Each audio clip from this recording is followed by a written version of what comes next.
ዮሐንስ ወንጌል ምዕራፍ 1 ቁጥር 29 የእግዚአብሔር ቃል እንደዚህ ይላል። በነገው ዮሐንስ ኢየሱስን ወደ እርሱ ሲመጣ አይቶ እንዲህ አለ፣ እነሆ የዓለምን ኃጢአት የሚያስወግድ የእግዚአብሔር በግ። በምድር ላይ ሰው ኃጢአቱ ካልተወገደለት የእግዚአብሔርን መንግሥት አይወርስም። አንድ ሰው ኃጢአተኛ መሆኑ የእግዚአብሔር መንግሥት እንደሚያስፈልገው ካወቀ ኃጢአተኛነቱን ለእግዚአብሔር ተናዞ ያንን የሚያስወግድለትን ኢየሱስ ክርስቶስን ሲያምን የዘላለም ሕይወት ያገኛል። የልጁ የኢየሱስ ክርስቶስ ደም ከኃጢአት ሁሉ ያነጻል ተብሎ ተጽፏል። ስለዚህ በእርሱ ካላመንን ኃጢአታችን አይነጻም እና ወገኖቼ የምነግራችሁ የዓለምን ኃጢአት የሚያስወግድ የእግዚአብሔር በግ ኢየሱስ ብቻ ነው።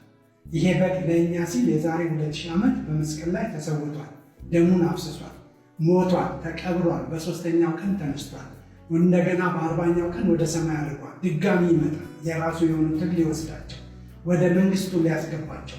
መለያው በእርሱ የሚያምኑ ኃጢአታቸው ይታጠብላቸዋል፣ ደሙም ያነጻቸዋል፣ የእግዚአብሔር መንግሥት ይወርሳሉ። ስለዚህ ይህንን ጌታ በማመን የዓለምን ኃጢአት የሚያስወግደውን የናዝሬቱ ኢየሱስን በማመን የእግዚአብሔር መንግሥት ውረሱ። ከሱ ውጭ መዳኛ የለም። የሚያድናችሁ ማለት ነው ኢየሱስ ያድናል።